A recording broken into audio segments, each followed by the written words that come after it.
आधुनिक समय में प्रत्येक क्षेत्र में विविध प्रकार की समस्याओं का उदय हो रहा है। पारिवारिक, सामाजिक, व्यावसायिक, आर्थिक एवं शैक्षिक आदि क्षेत्रों में प्रत्येक व्यक्ति किसी न किसी रूप में समस्याग्रस्त दिखाई देता है। घर में, समाज में, विद्यालय में अथवा अपने दिनचर्या से संबंधित कार्यों में उत्पन्न समस्याओं के समाधान के लिए उसे किसी न किसी प्रकार की सहायता की आवश्यकता होती है। निर्देशन एवं परामर्श अर्थात काउंसलिंग एंड गाइडेंस का उपयोग इसी उद्देश्य की पूर्ति में सहायक है। अतः अधिकाधिक विकास करने तथा समाज के साथ समायोजन करने की भावना एवं कौशल का विकास करने हेतु निर्देशन एवं परामर्श को महत्व प्रदान किया जा रहा है। हेलो दोस्तों, मैं हूं विवेक और आप देख रहे हैं बेहतर स्टडी। दोस्तों, आज का हमारा टॉपिक है काउंसलिंग एंड गाइडेंस अर्थात परामर्श एवं निर्देशन।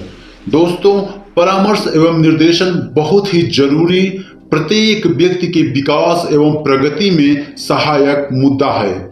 इसका ज्ञान प्रत्येक व्यक्ति को होना चाहिए, विशेषकर स्टूडेंट्स और पेरेंट्स को। दोस्तों, आज हम इस वीडियो में निर्देशन एवं परामर्श का अर्थ, परिभाषा, विशेषता, उद्देश्य, दोनों में अंतर तथा निर्देशन एवं परामर्श की आवश्यकता, निर्देशन एवं परामर्श क्यों जरूरी है, इसके बारे में संक्षेप में चर्चा करेंगे। तो देर न करते हुए आइए शुरू करते हैं।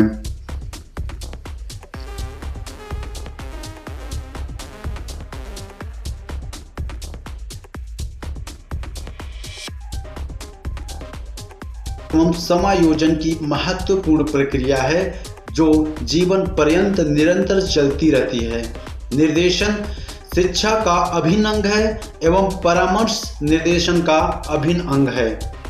निर्देशन व्यक्ति की सभी प्रकार की समस्याओं तथा समायोजन के समाधान में सहायक होती है। निर्देशन शिक्षा की सहायक प्रवृत्ति है। निर्देशन का अर्थ एवं परिभाषा। निर्देशन एक ऐसी प्रक्रिया है जिसके अंतर्गत जीवन से संबंधित विभिन्न समस्याओं के समाधान के लिए एक अथवा अनेक व्यक्तियों को सहायता प्रदान की जाती है। निर्देशन के आधार पर ही व्यक्ति को अपनी योग्यताओं, क्षमताओं एवं कौशलों से संबंधित विशेषताओं का ज्ञान हो जाता है, जिससे वह स्वयं स्वतंत्र रूप से निर्णय लेने में सक्षम हो जाता है। इसकी विशेषताएं निम्नलिखित हैं, जैसे निर्देशन जीवन में आगे बढ़ने में सहायक होता है। शिक्षण की भांति निर्देशन भी विकास की प्रक्रिया है। अगला पॉइंट है, निर्देशन के द्वारा व्यक्ति के अंदर अंतर्दृष्टि का विकास हो जाता है, जिससे वह अपनी समस्याओं से संबंधित निर्णय स्वयं ले लेता है। निर्देशन के द्वारा व्यक्ति को आत्मबोध कराया जाता है, जिससे उसके आत्मज्ञान का विकास होता है और व्यक्ति अपनी समस्या का समाधान आसानी से कर लेता है। निर्देशन प्रक्रिया वह सेवा है जिसके अंतर्गत निर्देशन प्रदाता छात्रों को उसकी योग्यताओं एवं क्षमताओं के अनुरूप अध्ययन, पाठ्यक्रमों का चयन एवं रोजगार के चयन में सहायता प्रदान करता है। अतः निर्देशन की विशेषताओं से हमें यह पता चलता है कि निर्देशन मानव जीवन के विकास एवं समायोजन की महत्वपूर्ण प्रक्रिया है जो जीवन पर्यंत निरंतर चलती रहती है। निर्देशन शिक्षा का अभिन्न अंग है। व्यक्ति की सभी प्रकार की समस्याओं तथा समायोजन के समाधान में सहायक होती है। और इसके उद्देश्य के बारे में जाने तो इसके उद्देश्य जो हैं, निर्देशन का उद्देश्य किसी व्यक्ति की समस्याओं का समाधान करना नहीं है, बल्कि समस्या के समाधान में व्यक्ति की केवल सहायता करना है। अतः निर्देशन का मुख्य उद्देश्य किसी भी व्यक्ति को स्वनिर्देशन अर्थात आत्मनिर्देशन की दिशा में प्रेरित करना है। यह व्यक्ति को इस योग्य बनाता है कि वह स्वयं की समस्याओं का समाधान करने में सफल हो सके। इस प्रकार निर्देशन का उद्देश्य वैयक्तिक एवं सामाजिक प्रगति से संबंधित समस्याओं के समाधान के योग्य बनाना,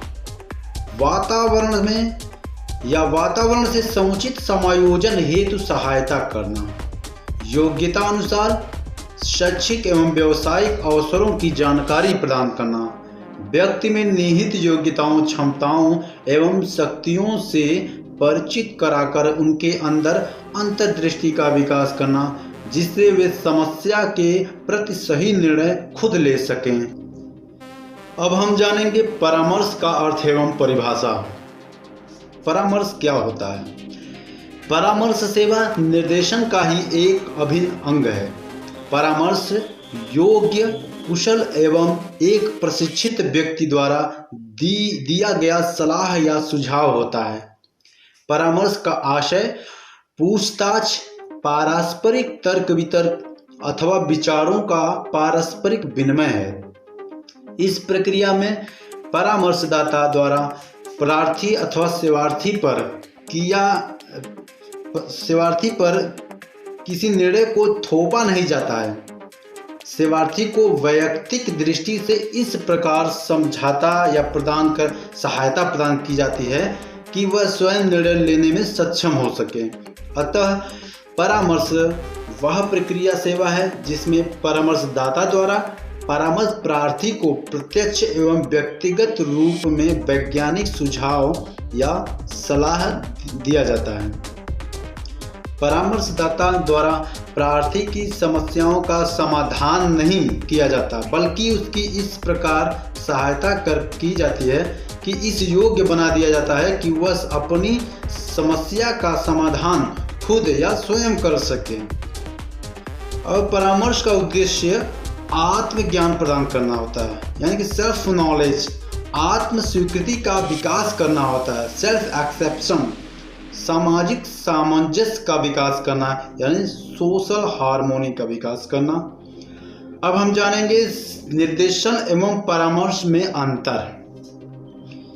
निर्देशन और परामर्श में मूलभूत क्या अंतर होते हैं? वैसे तो निर्देशन और परामर्श में लगभग समान ही होती है, कुछ खास अंतर नहीं होता, फिर भी जो है कुछ इसमें अंतर हैं जिसको हम समझेंगे। निर्देशन किसी भी व्यक्ति द्वारा दिया जाता है, लेकिन परामर्श जो है केवल प्रशिक्षित व्यक्ति द्वारा प्रत्यक्ष रूप से दिया जाता है।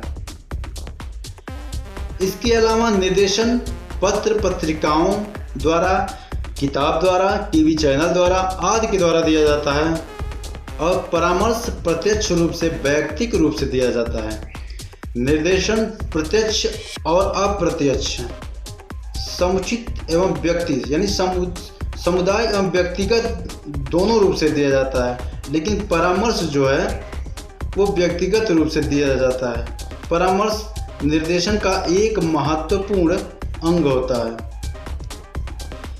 अब हम चर्चा करेंगे निर्देशन एवं परामर्श की आवश्यकता पर। आखिर निर्देशन एवं परामर्श की आवश्यकता क्यों है? इसकी क्यों जरूरत है लोगों को? इसको 4 भागों में बांटकर समझ सकते हैं। निर्देशन और परामर्श को 4 भागों में बांट सकते हैं। पहला भाग है शैक्षिक दृष्टि से निर्देशन की आवश्यकता, यानी कि शैक्षिक दृष्टि से हमें निर्देशन और परामर्श आवश्यक है।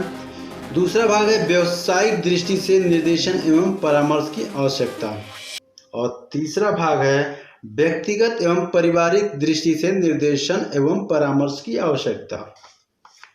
हमारा चौथा भाग है सामाजिक एवं राजनीतिक दृष्टि से निर्देशन एवं परामर्श की आवश्यकता। अब हम पहले भाग को समझते हैं, शैक्षिक दृष्टि से निर्देशन की क्यों आवश्यकता है। व्यक्ति के विकास से संबंधित समस्त प्रक्रियाओं में शिक्षा का सर्वाधिक महत्व है। शिक्षा के माध्यम से ही किसी समाज या राष्ट्र के स्वरूप में वांछित परिवर्तन करके उन्हें प्रगति अथवा विकास की दिशा में अग्रसरित किया जा सकता है। अगर व्यक्ति, समाज एवं राष्ट्र की प्रगति करनी है तो वर्तमान शिक्षा को भावी अपेक्षाओं के अनुकूल बनाना चाहिए, परंतु यह तभी संभव है जब शिक्षा के अभिन्न अंग अथवा सहचर्य के रूप में निर्देशन एवं परामर्श का समुचित प्रयोग किया जाए। औद्योगिकरण, प्रौद्योगिकीकरण, जनसंख्या वृद्धि आदि के कारणों शिक्षा क्षेत्र में अनेक प्रकार के परिवर्तन हुए हैं। वर्तमान समय में शैक्षिक जगत में विविधता देखने को मिलती है, इसलिए अनेक प्रकार की शिक्षा से जुड़ी समस्याओं का आविर्भाव हुआ है।